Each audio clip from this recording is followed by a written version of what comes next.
Good afternoon, evening, everybody. Brian Hoops here with Midwest Market Solutions in our latest internet video series. It is Thursday, September the 25th, and we thank you for joining us here.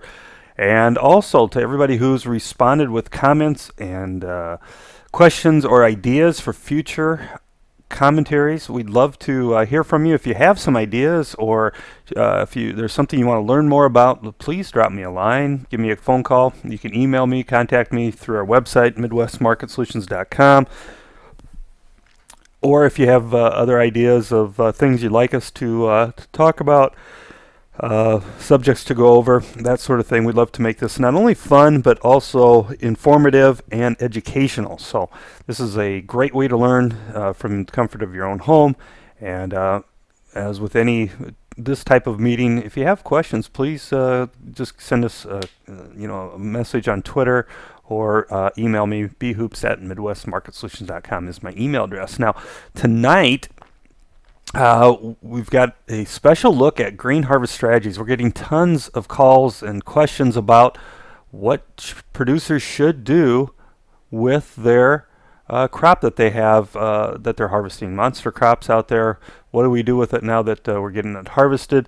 And that's what we're going to answer. We're going to talk about grain strategies. There's a lot of them to go through. So we're going to break this up into two parts, one tonight and one next week. So if you're listening to this and we haven't aired the second video yet, there's time to ask about a specific strategy or more information. If you've seen this one and want more information on one of the things that we talk about, then get a hold of me and we'll try and include that in the next video series. All right, so first, before we get started, we want to remind everybody that there is a risk of loss in trading futures and options. It's substantial, and each investor or trader must consider whether this is a suitable investment for them. Also, past performance, either actual or simulated, is not indicative of future results. Trading advice is based on information that we believe are reliable, but we do not guarantee such information is accurate, and it's based on our good faith judgment and is subject to change without notice. There's no guarantee that the advice we give will result in profitable trades. And also, everything that you hear here is copyright 2014 Midwest Market Solutions. All right, talking about post-harvest grain strategies. Here's strategy number one. Easy strategy, selling cash. That means you are a farmer, you're combining your corn, soybeans, you take it out of the field and deliver it, and it is sold to the elevator. Advantages, this is a super easy strategy for you to use. The easiest one that you're going to find is this strategy. So very simple. Another advantage is there's no downside price risk. If you're selling your crop for today's price, doesn't matter if prices go lower because you've sold your crop and you can't get a worse price. Here's a disadvantage to doing this. There's no upside potential. You sold your crop. And if all you're doing is selling cash as a cash marketer, there's no better price than what you're going to get. Here's an example. Cash price at harvest for corn, $2.85. Because you're selling your price at your corn at $2.85, your price is $2.85. So if prices go lower, you get $2.85. If prices end up going higher by February, March, April, you still get $2.85 because you don't have any inventory anymore. So it's a pretty simple strategy, straightforward. Here's strategy number two. We are going to store our crop, but we're going to do it unprotected, meaning we're going to put it in the bin or a commercial elevator, and we're not going to price it. We're not going to buy any option protection. We're just going to let the market do what it wants to do with the crop in storage. And some, different times of the year, different years, different strategies are going to be better than others, and we'll talk about what we would recommend here later on.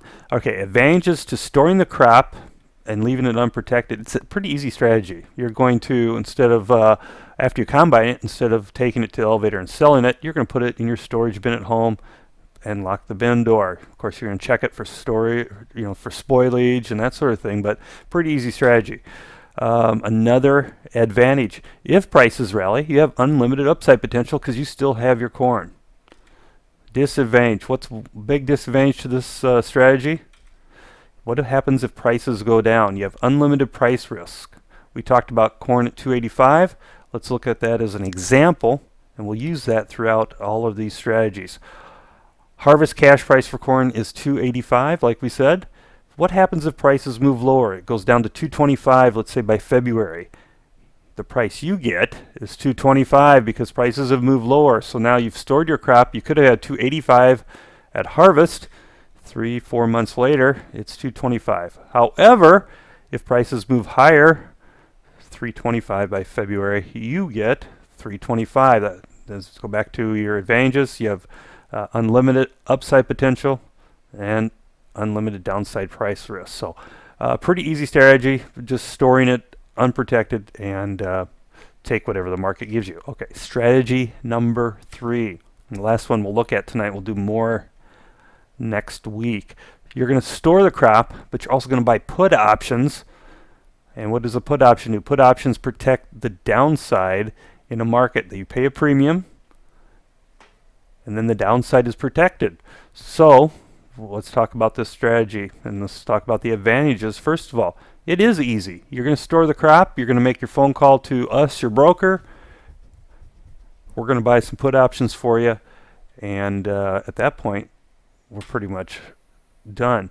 It also gives you unlimited upside potential because you retain ownership of your crop. Excellent. And also, downside risk is eliminated by the ownership of the option. So this is a very good strategy in a market such as what we're seeing in 2014, because you retain ownership of the crop and your downside risk is eliminated because you own a put option. All right.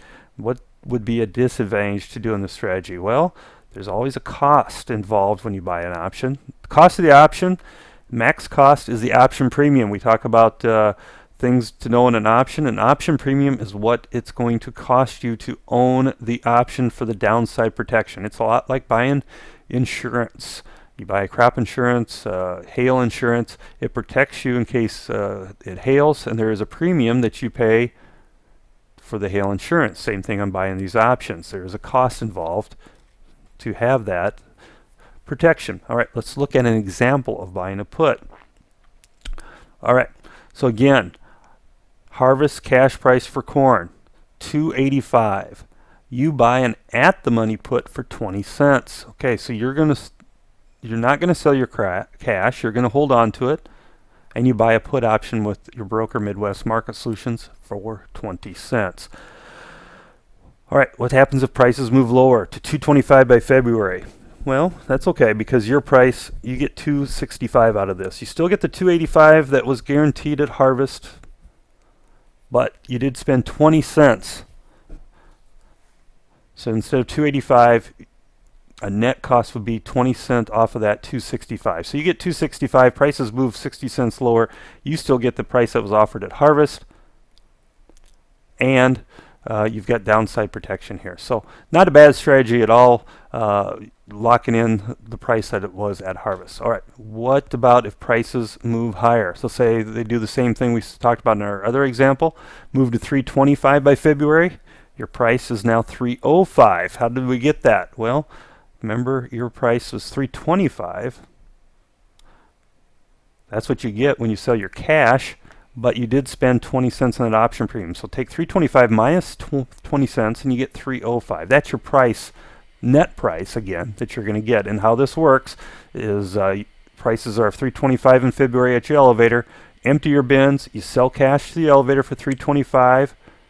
You get a check for 325, but don't forget to take off your 20-cent option premium that you paid to buy the put option. So your actual net is 305. All right, so I hope everybody understands that. You get 305, prices move higher.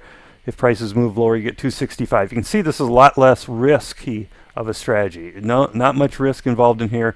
In fact, your risk is 20 cents on the option. All right, so that's 3 strategies to talk about. This is an excellent strategy for marketing your crop this year. We're in a bearish market, downtrending market. Remember, there is a January crop report which could send prices even lower through the winter. This option protects yourself rather than sitting just completely naked and not having any risk or any protection strategies here. So those are 3 strategies we talk about. Thanks for joining us tonight. You contact any of our 3 offices to open your account with us. Let us help you market your grain and livestock more effectively. We have offices, home office in Springfield, Missouri, our branch offices in Yankton, South Dakota, and Storm Lake, Iowa. Contact any of those, and have a good night. Thanks for joining us, everybody, and we appreciate any comments you give back to us. So we'll talk to you again very soon. This has been Brian Hoops with Midwest Market Solutions.